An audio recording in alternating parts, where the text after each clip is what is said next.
Hello and welcome. In this video, we're going to be talking about rules of engagement with yourself and how to set up your Reiki business in a way that's going to support you long term. Okay, so one of the best parts about running and owning your own Reiki business is you get to set your own hours and your own availability. You get the freedom and flexibility of your time and your schedule. And this is obviously such a huge gift, but it can come with its own drawbacks as well. One of the drawbacks that I see is Reiki business owners getting so excited to work in their business that they completely disregard the rest of their lives, which is good, right? I'm so glad that people get so excited about things and they want to dive head first. And yes, do that, but do that in a sustainable way. What I have seen before is people who dive in head first and then they burn out real fast. So it's really important that the way you engage with your business is sustainable for you.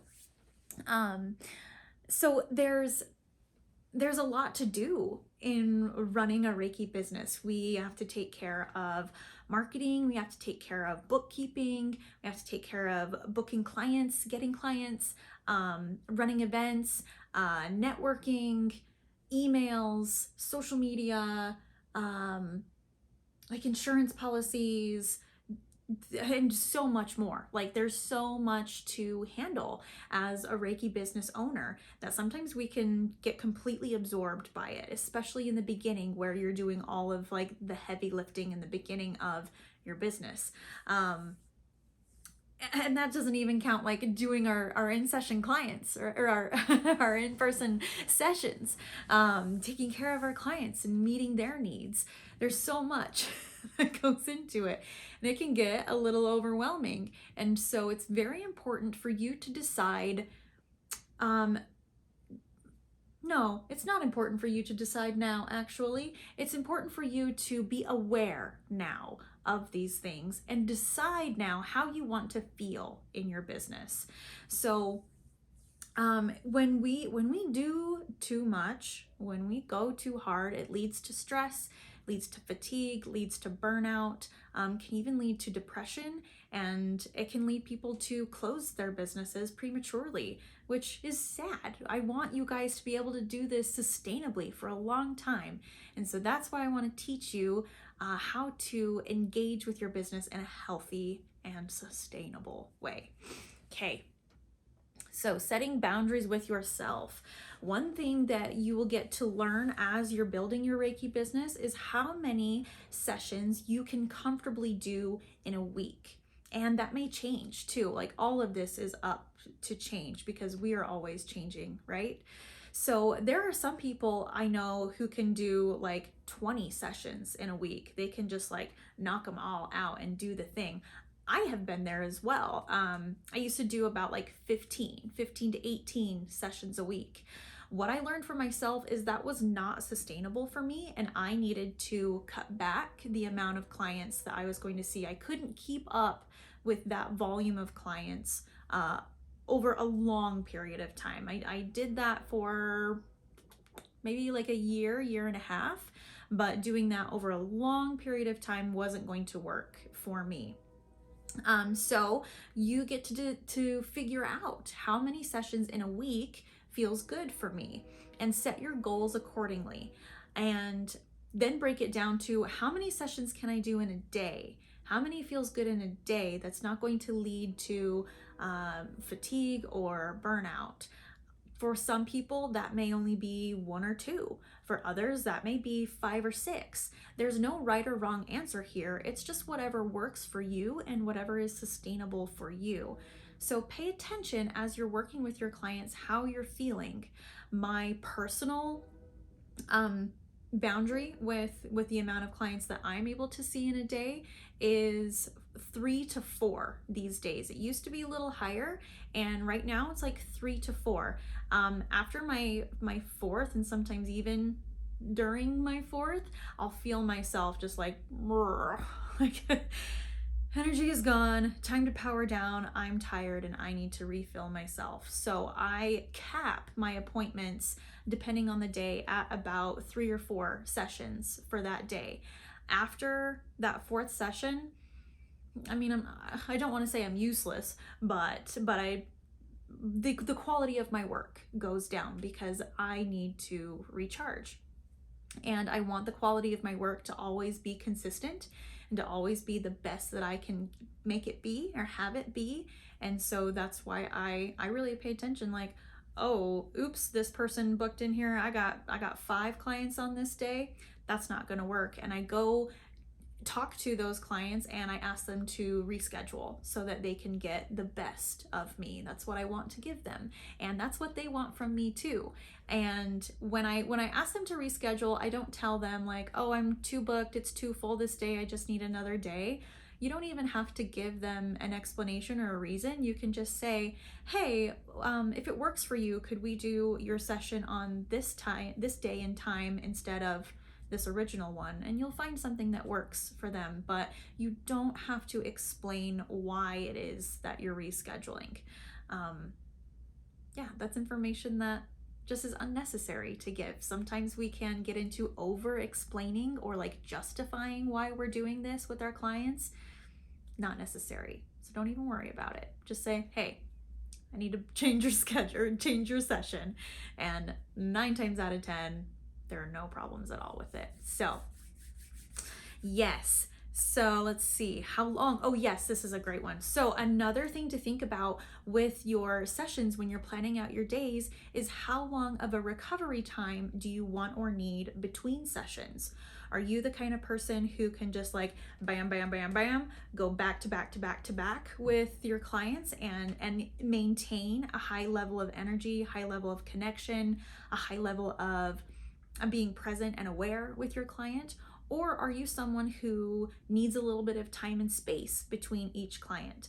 How much time and space do you need? Do you need 10 minutes? Do you need 30 minutes? Do you need an hour? 15? Like, what feels good for you? I used to just like bam, bam, bam, bam, get the sessions done. And I found that that was very draining for me. And so I played with things for a little while and I found that for myself, a 30-minute window between each client, it helps me recharge. I'm able to cleanse and clear the energy of the room and prepare it for the next session. I'm maybe even able to like run a quick errand or grab a bite to eat, lay down and meditate for 10 minutes or so. And I have found that creating some buffer time between clients just makes it so much easier and makes the day flow better too, because like sometimes people are late and I like to give that person an opportunity to make up the time that they missed if they were late. This is something that I just do. You don't have to do this if it doesn't feel good. But like life gets busy, and when I work 30 minutes into my schedule between each client, that means that I can, like, if someone's 10 minutes late, I've got 10 minutes where I can still give them the full amount of time that they paid for. And that's something that feels good to me. I like being able to offer that to my clients. Also, sometimes I'm the one running late. Like life happens to all of us. And so I'm able to still be like, "Hey, I know I was, 5-10 minutes late. Does it work in your schedule for us to go 5-10 minutes past our original planned time?" Another reason I really love building that buffer time between sessions is sometimes like we get to our session time and it's complete, and then afterward it gives us time to like figure out payment. If you don't do pay at the time of booking, which is a great thing to do and I do recommend it, but if you don't, it gives you time to work out payment, gives you time to reschedule with your client and get them on your books again, without eating into your day, without making your next client late or eating into their session. It also is a great time for them to just ask any clarifying questions about things. It's a great time to let them know what kind of events you have coming up or workshops or anything you've got going on at the end of that session when they're just like blissed out in Reiki mode and they're like, yes, please give me all of your offerings. I'm so on board. That's a great time to just offer and extend whatever it is that you might have to offer at that time. So building in that buffer time has been one of the greatest gifts I've given myself for my business. It helps me, it helps my clients, and it makes everything just run more smoothly. I find that when I have a break, I'm able to just maintain a higher level of quality in my work than if I don't have a break. So knowing like all of these things are going to be different for everybody, right? And the important thing is just to pay attention to what your needs are and schedule and structure your business in a way that meets those needs first. Okay, if you're not meeting your needs first as a healer, how many of your clients' needs are you really going to be able to meet? Okay, it's very important to be taking care of yourself and your needs first. Like, why else would you create a business like this other than to make it be exactly what you want and need and to have it be exactly what's going to serve you best? This is the opportunity that you have with a Reiki business. You get to make the rules and set up the structure in a way that's just for you. No one else is telling you what to do here. You get to call the shots and you get to decide what feels best and is best for you. Got nobody else telling you what to do. Like, doesn't that feel good? You just get to decide what works. Delicious. Delicious. Okay, so as we mentioned earlier, there's a lot of things to do as a Reiki business owner. Marketing, emails, bookkeeping, all of the things. I highly recommend delegating some of those tasks out. In fact, anything that can be delegated should be delegated so that you can focus on being the best energy healer, the best Reiki practitioner that you can be. So if that means hiring an accountant to take care of your bookkeeping or your taxes, do it. If that means hiring like a graphic designer or a web developer to handle building your website, do it. If that means hiring a virtual assistant or even an in-person assistant to help you with like scheduling and social media and marketing, those kinds of things, do it. There are so many people out there who those things are their passion. Those things are what lights them up and they're really good at it. They have the answers that you do not have, and they have the time and energy to put toward those tasks that you don't. And now I understand sometimes paying those people can be a bit of a hurdle to get over. Ask them if they would be open to trade. Some people are, some people aren't, but trade is a great way for you to get a hold of these kinds of services for yourself in a way that you might not have been able to financially, right? So talk with these people, explain what you do, explain the benefits, and see if they would be open to some kind of trade work. You know, like, hey, if you design my website for me, I will do Reiki sessions for you and your family for 3 months for free. Like, whatever it is, be sure that the boundaries are very clear. And I do recommend still having a contract in place and treating that like any other business transaction. But getting people on your team to help you to do the things that aren't in your zone of genius, like for example, we'll stick with like a designer, a web designer. I want a really beautiful, high quality, professional look in my website and the content that I put out. And doing that myself, like, I know that I could, but that would be learning several other skill sets that right now I don't have the time or bandwidth to dedicate toward that.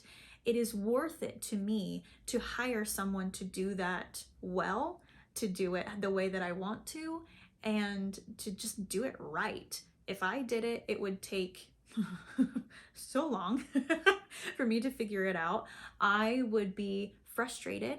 I would be out of my zone of genius. I would be spending my time doing things that would negatively impact my personal well-being, and that's going to take away from what is my zone of genius, which is helping others. So hiring, geez, and another one, guys, an accountant. For me, for me, my accountant is someone who, like, I will never go without an accountant.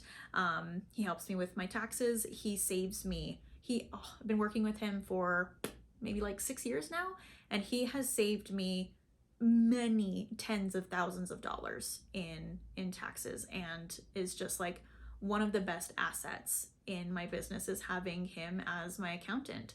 So if you're feeling overwhelmed with feeling like you have to do it all, stop doing it all. Let other people step in and do those things for you so that you can focus on your good work and staying in your zone of genius for as long as possible. If you are interested in hiring a virtual assistant, there are many different companies that can do that. If that's something that you are interested in and you feel like you are ready for, chat with me in our group sessions or our one-on-one sessions, and I can give you more information about that.